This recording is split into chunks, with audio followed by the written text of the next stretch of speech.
Hey lads, my name is Iron and winter is here. And you know what this means? It means, of course, that this is my review of Game of Thrones Season 7, Episode 1. But before the review starts, let me explain how it's about to go down. First, I'm gonna recap the episode without many spoilers, of course. So still, if you haven't seen the episode, go see it, then come back and watch the video. Then, I'm gonna score the episode while taking into consideration 5 things. 1. The plot, which will take 3 out of 10 points. 2. The action, which will take 2 out of 10 points. 3. The music, which will take 2 out of 10 points. 4. Easter eggs, references or cameos, which will take 2 out of 10 points. And 5. How much I enjoyed the episode, which will take 1 out of 10 points. In the end of each video, I'm gonna put each episode in a list from best to worst of that season, according to the score I gave them. In the end of each season, I'm gonna present that list in a video in which I score the entire season. So without further ado, let's get to the recap. The Season 7 premiere starts with Arya being a total badass, pretending to be Walder Frey, who she killed in last season's finale. She poisons the entire house of Frey and gets revenge for her mother and brother's deaths. Then the most epic OP in TV history happens, and after that we get a shot of some White Walkers and Whites, one of whom is this guy. You know, the other awesome giant that died in Season 6. I'm not even gonna pronounce his name. No, I'm not even gonna try to pronounce his name. So here it is. There you go. You try reading it. No, you try pronouncing it.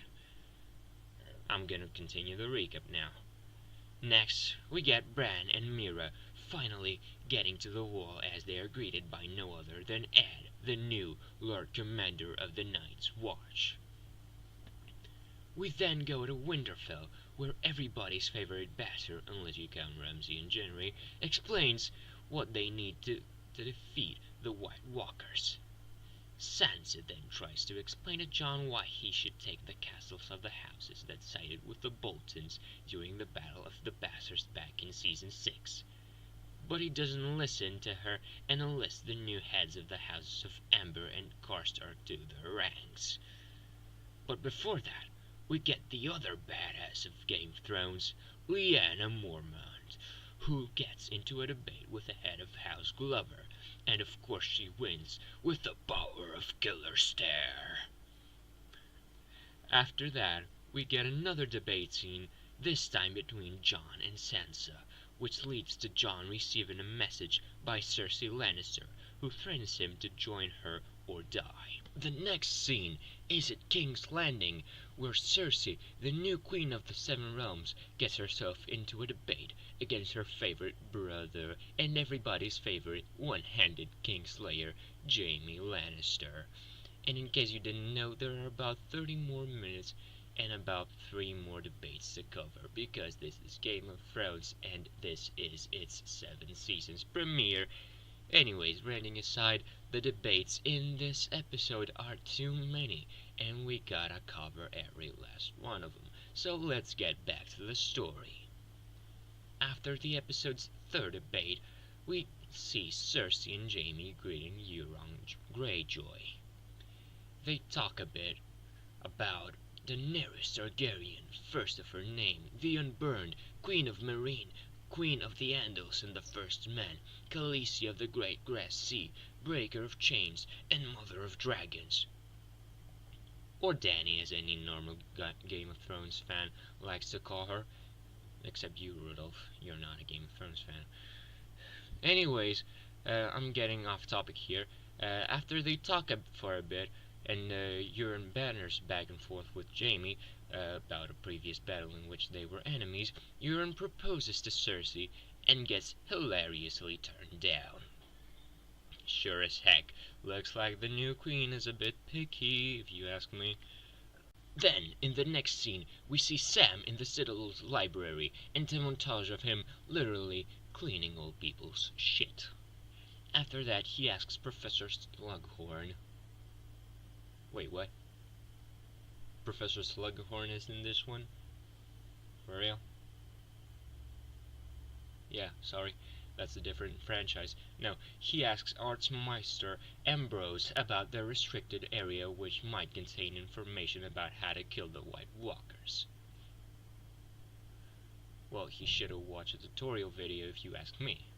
I mean, you can find them in no time just by typing how to kill White Walkers on his browser instead of watching porn every time Gilly isn't home. He could, of course, wait for me to upload a video on the topic after the season ends, but I guess he has better things to do, like cleaning up old people's shit. And now that I think about it, Sam sure as heck resembles another nice fellow who asked Archmeister about something restricted. What was the guy's name again?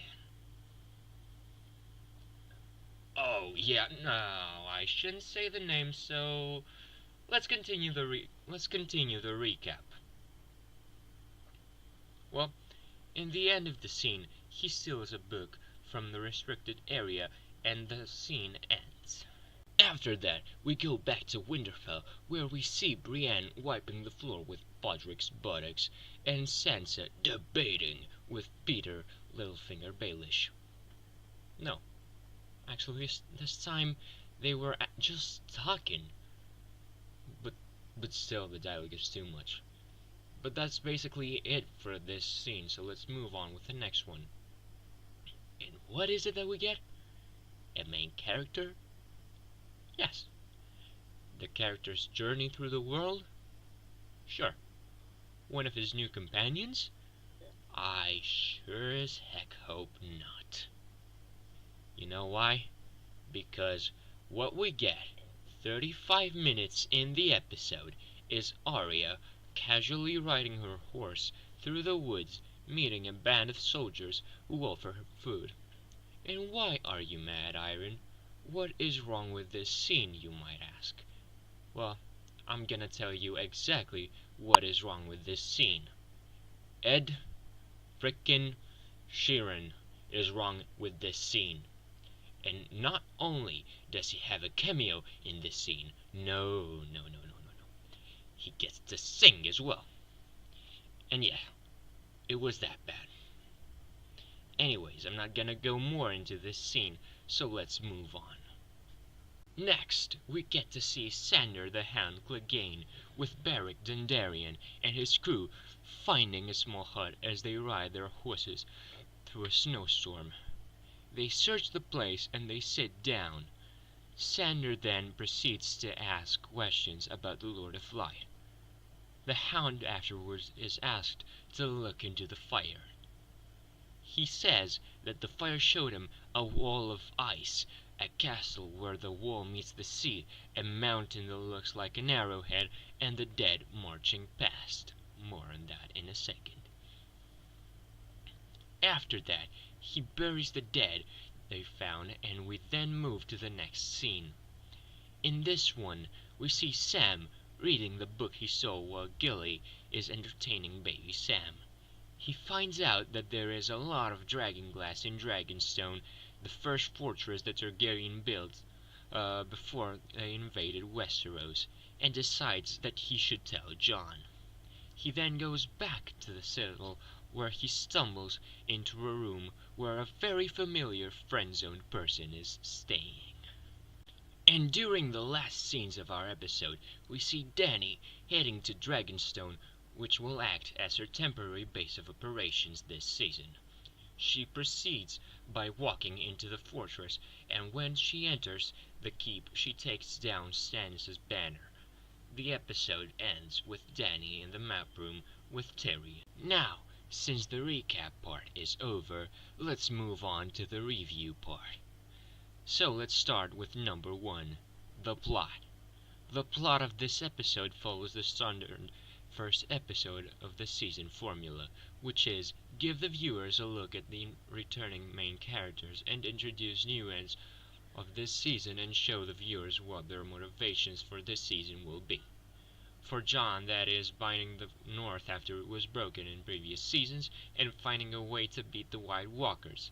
Sam's mission is to gather information on making weapons to defeat the White Walkers. Arya wants to avenge her family and friends.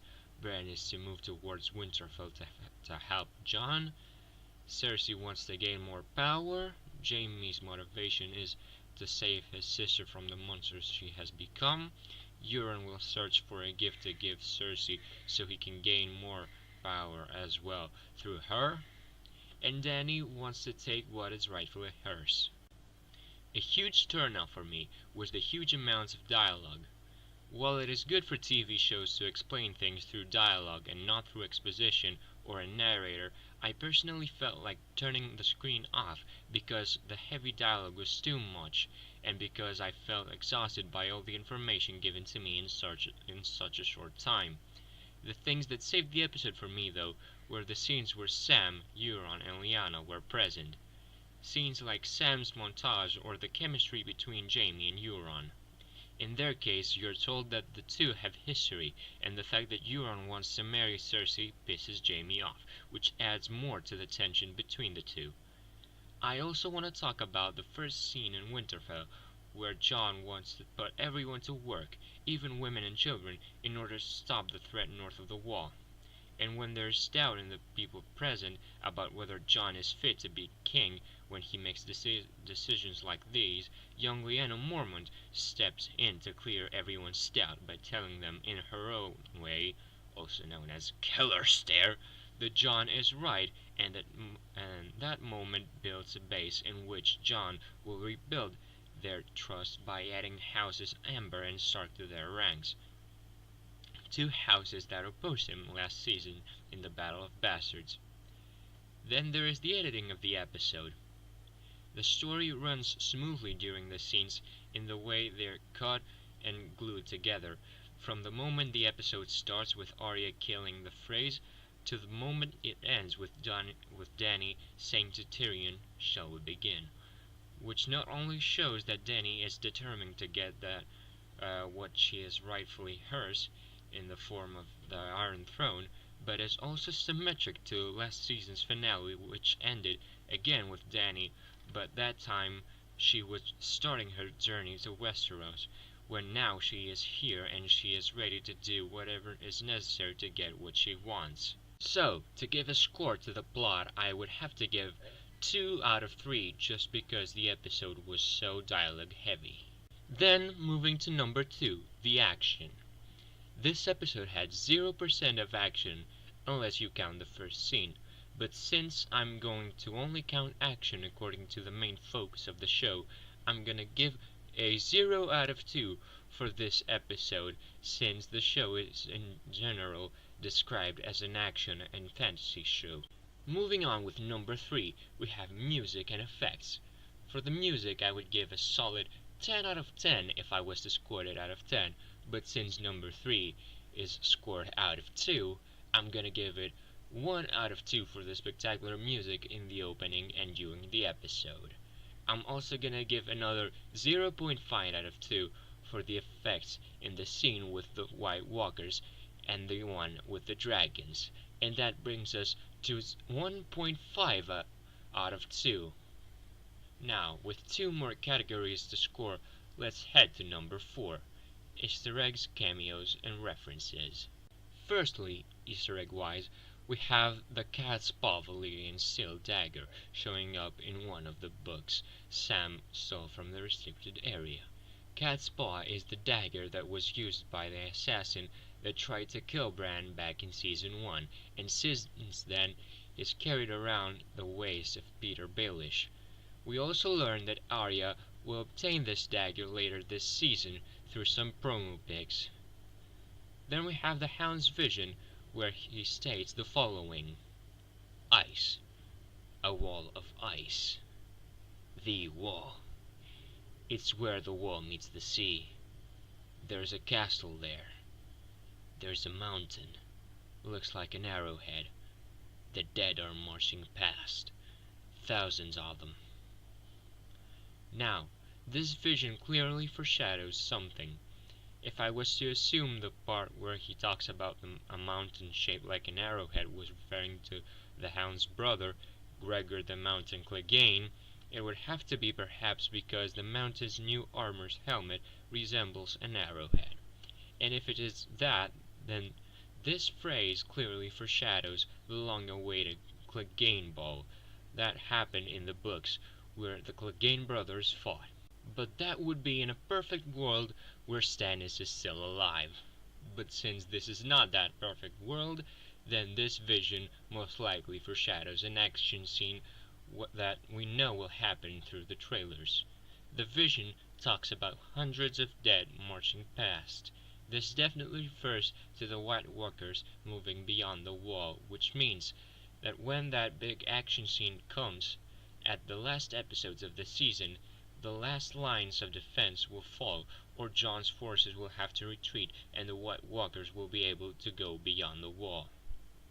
That action scene is also foreshadowed in the first scene in Winterfell when Jon sends Tormund and the rest of the wildlings to Eastwatch Castle.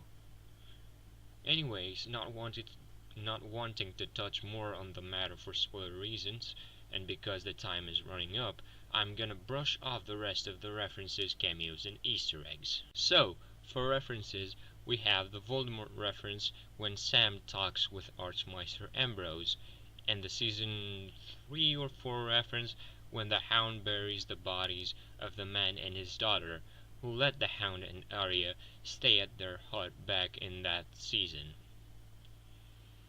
Then for cameos, we have the Ed Sheeran cameo, which was awful and unnecessary. Last, for Easter eggs, we have the cat's paw Valyrian steel dagger, which I mentioned earlier, and the White Walkers walking towards the camera with this guy again. I'm not gonna try to pronounce his name. So, to score this section, I give 2 out of 2. Although I didn't like Ed Sheeran's cameo, it was done correctly, but it still wasn't necessary. And last but not least, we have number 5, my opinion on the episode. So, all things considered, it was a pretty good first episode of a season. But since this is the series' 7th season, I expected more. When I say more, I mean that from what I watched in previous seasons, I expected a bit of action, but not none at all. And while I did expect a bunch of dialogue, I didn't expect for it to be too much. The comedic scenes, though, were the ones that really got me hooked and saved the episode, in my opinion. So taking all these things into consideration, along with everything else that I said during this video, I give number 5 the score of 0.6 out of 1. But that's not the end of this video. First, we gotta find the score I gave out of 10 by adding the 5 categories. So the scores that I gave were, for number 1, 2 out of 3, 0 out of 2 for number 2, number 3 got 1.5 out of 2, number 4, 2 out of 2, and number 5, 0.6 out of 1. This adds up to 6.1 out of 10. A pretty decent score if you ask me. So let's add it to the ranking of season 7's episode. It now stands at number 1 out of 7. Thank you guys for watching. Please remember to subscribe to the channel for more Game of Thrones related videos and more nerdy stuff. Also remember to check the description of this video where you will find the links to the channel's Facebook page and Twitter page. This was the end of this video, so till next time, Iron out.